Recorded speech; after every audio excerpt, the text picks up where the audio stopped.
सरकार हमको इसलिए बदलनी है कि हमको एक तरफ अपने मुद्दों की रक्षा करना है, हमको इस बात के लिए वोट करना है कि हमारे बच्चों को रोजगार मिले, हमारे घर के जो बुजुर्ग हैं उनको समय पे वृद्धा पेंशन मिले, हमारे जो टीचर हैं उनको, जो नियोजित शिक्षक हैं उनको स्थायी किया जा सके, समान काम का समान वेतन लागू किया जा सके, जो आंगनबाड़ी और आशा वर्कर हैं उनको सही वेतनमान दिया जा सके, और हमारे यहाँ विकास के नाम पे जो झूठ बोला गया है उस विकास की गंगा को सही मायने में जमीन पे उतारा जा सके, ये संकल्प के लेकर के हम आपके बीच में आए हैं।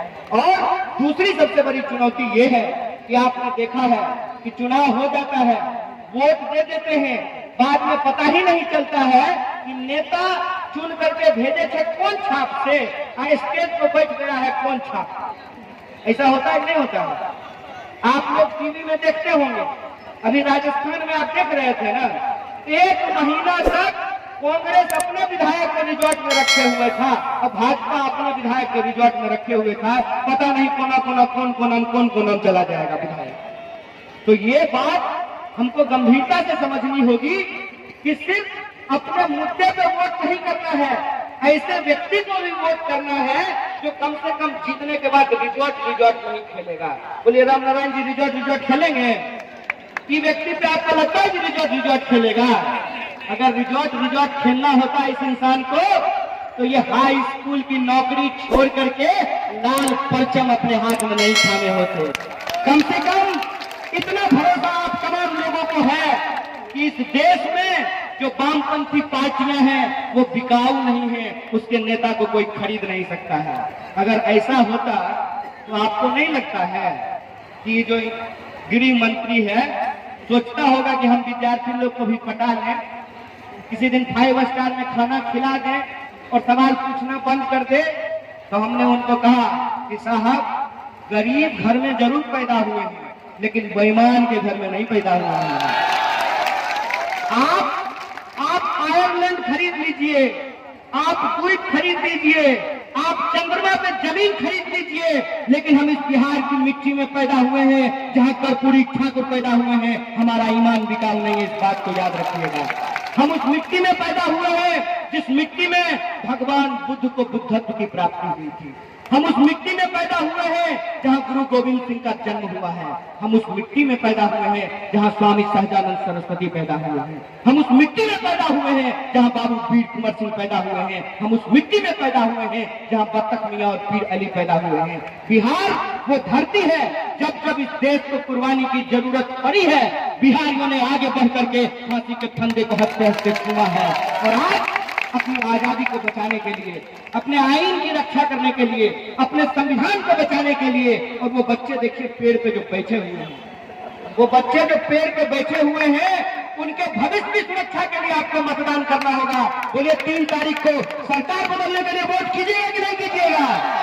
सरकार बदलेगा कि नहीं बदलेगा? तो 3 तारीख को जाइएगा और 3 नंबर पे आपको राम नारायण जी मिलेंगे। 3 तारीख को 3 नंबर पे बटन दबा करके झंझारपुर को 1 नंबर पे पहुंचाने का काम कीजिए। विकल्प मैं आपसे करने के लिए आया हूं और यह बात मैं आपसे इसलिए कह रहा हूं।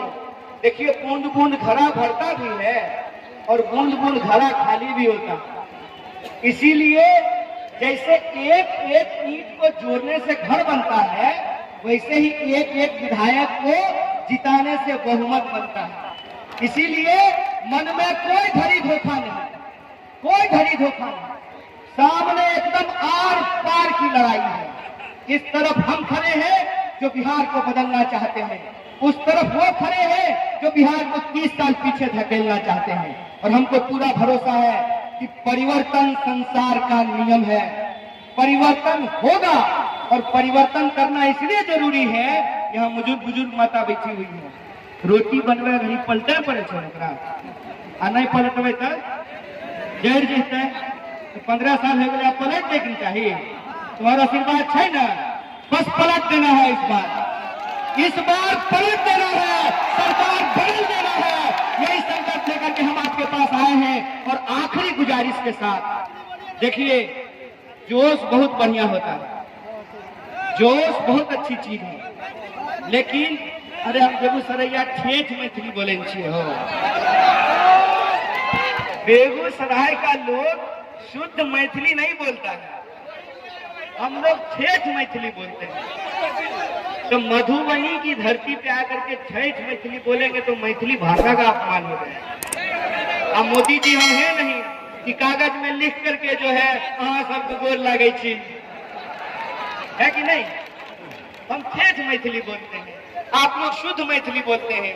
दूसरे जगह पे तो बोल भी लेते, लेकिन आप लोग चूंकि मैथिली के झंडा बरदार हैं, मैथिली को जो है भारत की 8वीं अनुसूची में 22 भाषाओं की सूची में शामिल कराने का संघर्ष कर रहे हैं, इसीलिए हमको मैथिली बोलने में थोड़ी घबराहट हो रही है। तो मैं ये कह रहा था कि जोश ठीक बात है, लेकिन खाली जोश से काम नहीं चलेगा। ये नौजवान लोग चाहो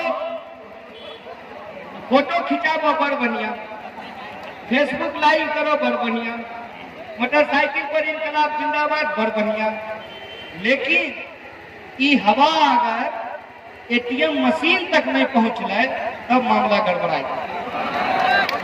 परीक्षा जीते, परीक्षा पास करे खातिर 35 नंबर के अगर जरूरी है, 34.5 ले, 34.5 ले, तैयो फेल न कर देबै।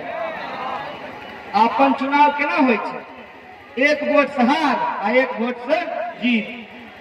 तो आप लोगों की जिम्मेवारी सिर्फ रैलियों में आकर के समाप्त नहीं होती है।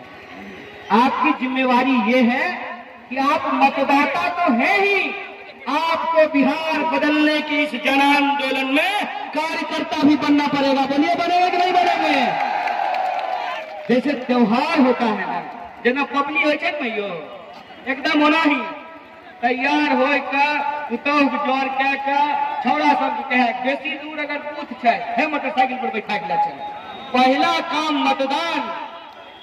काम मतदान कीजिए, और ये मतदान इस बात का संदेशा होगा सिर्फ देश को ही नहीं पूरी दुनिया को कि लॉकडाउन के दौरान हमारे बिहार के लोगों के साथ जो अपमान किया गया है उस अपमान का हम बदला लेने जाएंगे और इस सरकार को बदलेंगे। यह बदलाव होगा, इसी आशा और विश्वास के साथ आप तमाम लोगों का आशीर्वाद हमको मिला है, और अगर आपका आशीर्वाद मिला है, आपका समर्थन मिला है, तो हमको पूरा भरोसा है कि 10 तारीख को बिहार का सरकार बदल जाएगा। बोलिए, बदल जाएगा ना। माला पहना दे, आपके भरोसे पहना दे, बात खाली नहीं जाएगा ना।